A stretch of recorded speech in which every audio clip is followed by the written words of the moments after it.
Hello! Welcome back to ఈతరం కథలు. Please ముందుగా వీడియోకి ఒక చిన్న లైక్ చేయండి. లైక్‌తో పాటు హైప్ ఇవ్వండి. ఈరోజు కథ 'నువ్వే నా శ్వాస' పార్ట్ 121. కథను రచించిన వారు అనురాధ గారు, వాయిస్ ఓవర్ మీ శ్వేత. ఇక లేట్ చేయకుండా స్టోరీలోకి వెళ్ళిపోదాం. జైల్లో నుంచి బయటపడ్డ భూపతి ఎర్రెత్తిపోతూ నన్నే అరెస్ట్ చేస్తారా? అంతేకాకుండా నా కొడుకు సురేందర్ని బయటకు రాకుండా చేస్తారా? ఇదంతా విక్రమ్ గడి ప్లాన్. వాడు అభిరామ్కి ప్రాజెక్టు రాలేదని మనసులో పెట్టుకొని ఈ విధంగా కక్ష సాధింపు చేస్తున్నాడు. లేకుంటే ఎప్పుడు లేనిది నా ఫ్యాక్టరీ మీదే పోలీస్ సిబ్బంది దాడి చేస్తారా? అక్కడ ముంబై డాన్ని బాయ్ని అరెస్ట్ చేసి తప్పించుకోకుండా చేస్తారా? అంతా ప్లాన్ ప్రకారం చేశారు. ఎక్కడ అనుమానం రాకుండా మమ్మల్ని అరెస్ట్ అయ్యేలా చేశారు. వాళ్ళకు అంత ధైర్యం ఎలా వచ్చింది? నా దగ్గర లక్షలకు లక్షలు లంచాలు తీసుకున్న వాళ్ళంతా ఏమయ్యారు?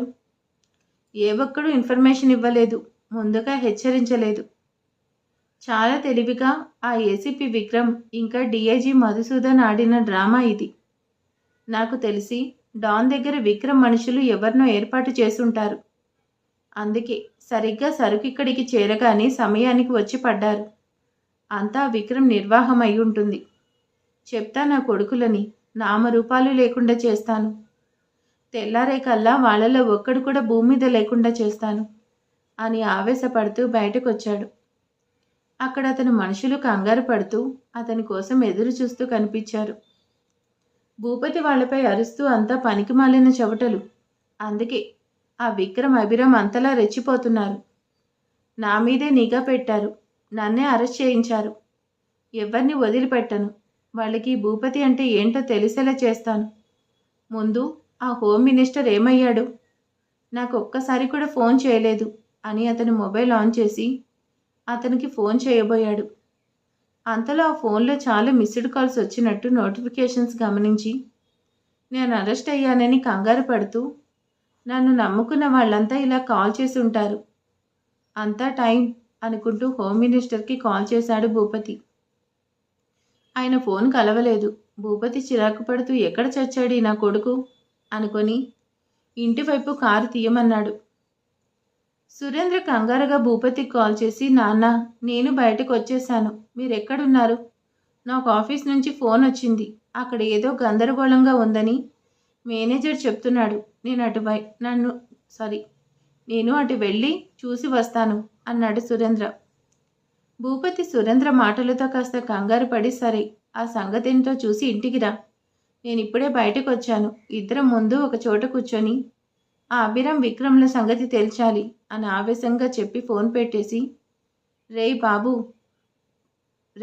బాబు ఆఫీస్ దగ్గర ఏదో గొడవంట, ఆ సంగతి చూడండి అని కొందరిని అటు పంపించి తన ఇంటి వైపు పయనమయ్యాడు భూపతి. సురేంద్రకి తండ్రి మాటలు చిరాగ్గా అనిపించాయి. అనవసరంగా తను స్టేషన్లో 2 రోజులు ఉండాల్సి వచ్చింది, అది కూడా మత్తు కేసులో. ఎంత అవమానం! ఈ సంగతి అంజలికి తెలిస్తే, ఓ నో, నన్ను తప్పుగా అనుకుంటుంది. ఇంకా నన్ను నమ్మదు, ఆమె నాకు దక్కదు అని చాలా బాధపడిపోతూ ఆఫీస్ చేరుకున్నాడు. అక్కడ చూడపోతే చాలా జనం గుమిగూడి ఉన్నారు. ఏదో గలాటాలా ఉంది అనిపించింది. అంతా అరుచుకుంటూ ఉన్నారు. తన స్టాఫ్ బయట నిలుచొని ఉన్నారు. అక్కడ కొంత ప్రైవేట్ సెక్యూరిటీ తన వాళ్ళని లోపలికి రానివ్వకుండా అడ్డుకుంటూ ఉన్నారు. సురేంద్ర కంగారుగా అక్కడికి వెళ్ళి, ఏంటిది? ఎవరు మీరంతా? నా కంపెనీపై మీ దౌర్జన్యం ఏంటి అని అడిగాడు సురేంద్ర. సురేంద్ర అతని రాక గమనించి అతని స్టాఫ్ అంతా ఆయన్ని చుట్టూ, సార్, వీళ్ళు చాలా దారుణంగా మాట్లాడుతున్నారు. ఈ కంపెనీ ఎవరో దేవేందర్ అనే వ్యక్తికి మీరు అమ్మేశారని, ఇక ఈ సంస్థతో మీకు ఎటువంటి సంబంధం లేదని, అలాగే వర్కర్స్ అంతా రిజైన్ చేసి కొత్త అగ్రిమెంట్కి ఒప్పందం పడి మళ్ళీ వృత్తిలో జాయిన్ అవ్వాలని, అందుకొక వారం రోజుల సమయం పడుతుందని, కొత్త మేనేజ్మెంట్ వచ్చాక మీకు కబురు చేస్తాం, ఇక్కడి నుండి వెళ్ళండి అని మమ్మల్ని బయటకు తోసేస్తున్నారు. మేము ఒప్పుకోమంటే మాపై దాడి చేస్తున్నారు. చూడండి, మీరే చెప్పండి, అంత అబద్ధం కదా సార్? మీరెవరికీ మీ కంపెనీ అమ్మేయలేదు కదండి అని వాళ్ళ భయంతో వాళ్ళు సురేంద్రని ప్రశ్నిస్తూ అక్కడ దారుణాన్ని సురేంద్రకు తెలియచేశారు. అతనికి ఒక్కసారిగా షాక్ కొట్టిందయ్యి ఎవడ్రా నా కంపెనీ కొన్నది? నేనెవడికి అమ్మను, నరికేస్తాను. ఈ సురేంద్రతోనే డ్రామాలా? అందరినీ కాల్చి పారేస్తాను అని అక్కడున్న సెక్యూరిటీపై విరుచుకుపడుతూ ఆఫీస్ లోపలికి వెళ్ళాడు. లోపల కొంతమంది లాయర్లు ఇంకా కొంతమంది ఆఫీసర్స్ ఉన్నారు. వాళ్ళు సురేంద్ర ఆవేశం చూసి విసుక్కుంటూ, ఏంటి సార్ ఇది? మీరే ఈ కంపెనీ అమ్మి మళ్ళీ మీరే ఇలా రూడ్గా బిహేవ్ చేస్తే ఎలా అని శాంతం నటిస్తూ అడిగారు వాళ్ళు. సురేంద్రకి కాస్త కంగారు భయం లోపల కలుగుతున్నా బయట పడకుండా సీరియస్గా ఫేస్ పెట్టుకుని మాట్లాడుతున్నాడు. నేను ఈ కంపెనీ అమ్మేయడం ఏంటి? ఎవరికి అమ్మాను? అంతా అబద్ధం. ముందంతా బయటకు నడవండి, లేదా పోలీసుల్ని పిలవాల్సి వస్తుంది. ఆ తర్వాత మీ సంగతి వాళ్లే చూసుకుంటారు అని ఆవేశంగా మొబైల్ ఫోన్ తీశాడు. అక్కడ ఉన్న ఆఫీసర్స్ చిన్నగా నవ్వి, మీకు శ్రమ అక్కర్లేదు, మేము ఆల్రెడీ వాళ్ళని పిలిచాం, వస్తున్నారు.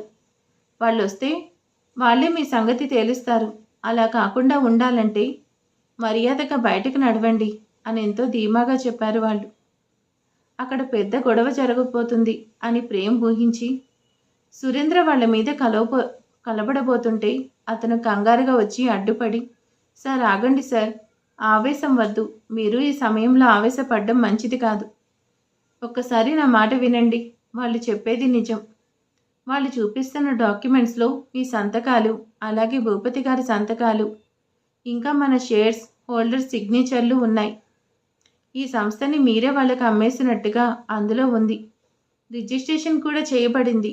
ఇప్పుడు ఈ ఇండస్ట్రీ అంతా ఆ దేవేందర్ అనే వ్యక్తిది అని బాధపడుతూ అసలు నిజం చెప్పాడు ప్రేమ్. అంతే. సురేంద్రకి పట్టరాని కోపం వచ్చి, ఆపరా అంటూ అతన్ని గట్టిగా అవతలికి నెట్టి, ఏం మాట్లాడుతున్నావురా? నీకు కూడా మెంటల్ పట్టిందా? నేను నా కంపెనీ అమ్మడమేంట్రా? అది కూడా ఎవడో దేవేందర్కి. వాడి పేరు కూడా నేనెప్పుడు వినలేదు.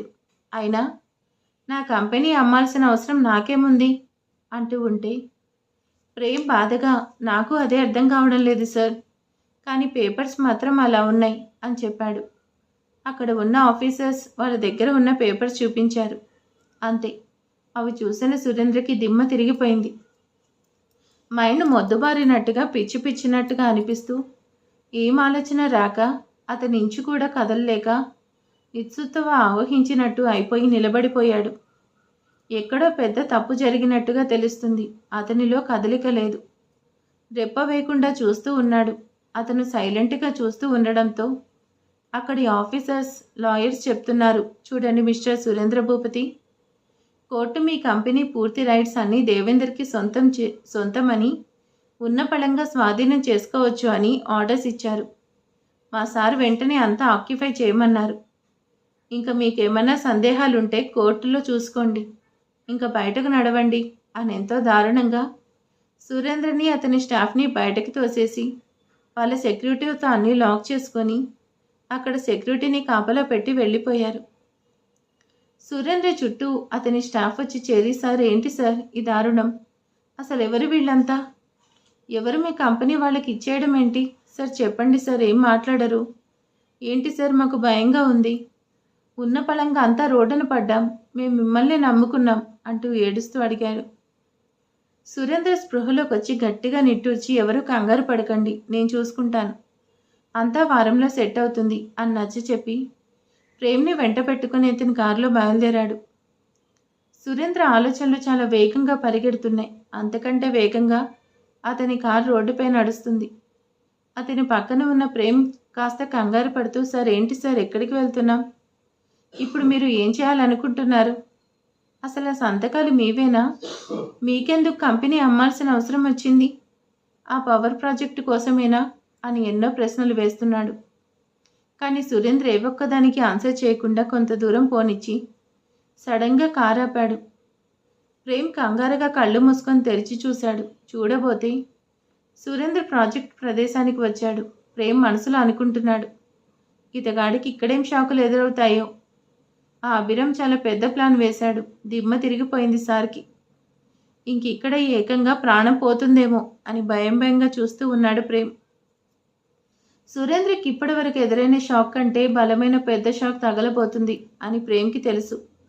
అందుకే భయపడుతూ అతను ఎలా ప్రవర్తించబోతున్నాడో అని కంగారులో, సార్ ఏంటి సార్ ఇక్కడికి ఈ సమయంలో వచ్చారు?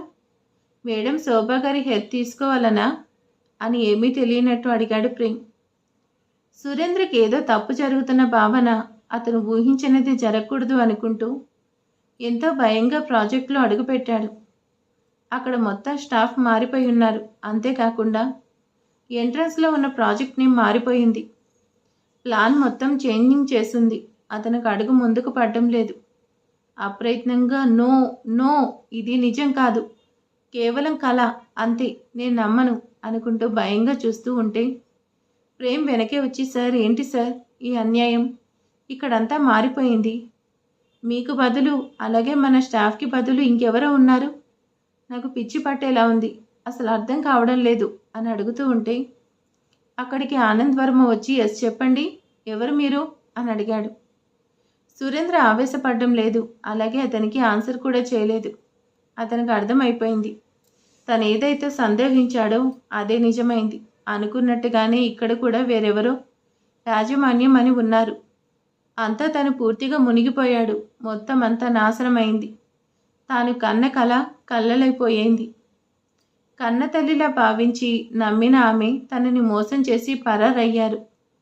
ఒక తల్లి ఇలా బిడ్డని మోసం చేయగలదా? లేదు, నేను నమ్మను. అమ్మ నన్ను మోసం చేయడం లేదు, దీని వెనక ఇంకేదో ఉంది అని చెమ్మగిల్లిన కళ్ళతో చూస్తూ నిల్చుని ఉన్నాడు సురేంద్ర. అవతల వ్యక్తి మళ్ళీ అడిగాడు, ఎవరు మీరు, ఏం కావాలి మీకు అని. అంతలో అక్కడికి సుమోలతో భూపతి మనుషులను వేసుకుని వచ్చాడు. అతనికి విషయం తెలిసింది. సురేంద్ర ఇండస్ట్రీని లాక్ చేశారు అని. అది తెలుసుకున్న భూపతి కాలేయముడ్లా ఆవేశంగా దూసుకొచ్చాడు. సురేంద్ర ఊహించినట్టే భూపతి కూడా ఊహించాడు, ఇక్కడ వేరే వాళ్ళు ఉంటారు అని. అందుకే సరాసరి ఇక్కడికి వచ్చాడు. నిజానికి అతనికి ముందు నుంచి సందేహంగానే ఉంది. ఎక్కడో ఏదో తప్పు జరుగుతుంది అని. సడన్గా తమ అరెస్ట్ అంతలోనే విడుదల చేయడం, కేవలం 2 రోజుల వ్యవధిలోనే ఇన్ని దారుణాలు జరగడం అంతా పక్కా ప్లాన్తో చేశారు. ఆ శోభా పరారైంది.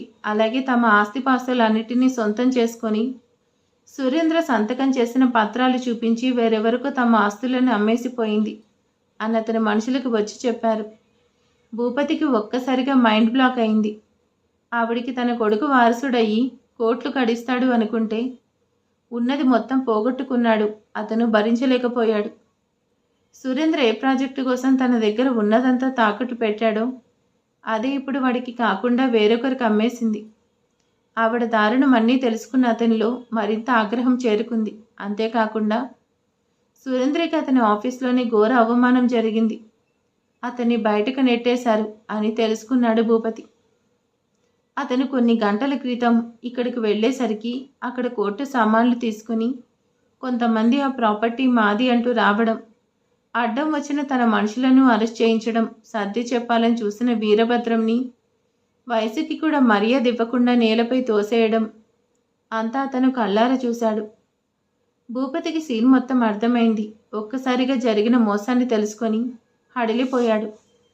అక్కడికి వచ్చిన ఆఫీసర్స్ని బయటకు పంపించి, మాకు ఒక్క నోటీస్ కూడా ఇవ్వకుండా ఉంటున్న ఇల్లు ఉన్న పలంగా ఎలా ఖాళీ చేస్తారు? రూల్స్ ప్రకారం 1 రోజుల సమయం ఇవ్వాలి. పైగా ఈ ఇల్లు నా స్వార్జితం. నా కొడుకు నేను రాసి ఇవ్వలేదు.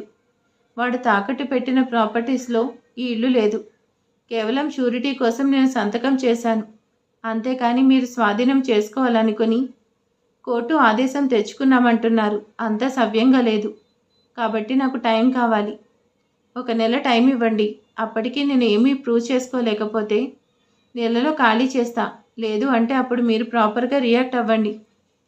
ప్రస్తుతం మాకు సమయం కావాలి. ఇంకో ఇల్లు చూసుకోవాలిగా అని ఎంతో వినయంగా నటిస్తూ అక్కడ ఉన్న వాళ్ళని కన్విన్స్ చేసి రూల్ ప్రకారం 1 రోజులు గడువు తీసుకున్నాడు. అభిరామ్కి అక్కడ వాళ్ళు ఫోన్ చేసి విషయం చెప్పారు. అభిరామ్ జరుగుతున్నంతా అబ్జర్వ్ చేస్తూనే ఉన్నాడు. అభి చిన్నగా నవ్వి, సరే, ఆ ఇంటిని మాత్రం ఇప్పుడే ఏం చేయొద్దు, అతనికి టైం ఇవ్వండి అని చెప్పి పర్మిషన్ ఇచ్చాడు. నిజానికి భూపతి ఆవేశపరుడు. ఖచ్చితంగా ఎవరినో ఒకరిని గాయపరుస్తాడు. ఆ వంకతో వెంటనే అంతా స్వాధీనం చేసుకోవచ్చు అనుకుంటే భూపతి తెలివిగా వ్యవహరిస్తూ వారికి మాట్లాడే అవకాశం ఇవ్వకుండా చేశాడు. అందుకే అభిరామ్ ఏమనద్దు అని ఆర్డర్స్ ఇచ్చాడు. వాళ్ళు వెళ్తూ ఒక అగ్రిమెంటుపై సంతకం చేయించుకొని వెళ్లారు. అక్కడ ఆయాసపడుతూ నీరసంగా ఉన్న వీరభద్రం వైపు చూసి, ఏంటి షాక్ అయ్యావా? నేను ఏంటి ఇంత మంచిగా మాట్లాడుతున్నానేంటి అనా?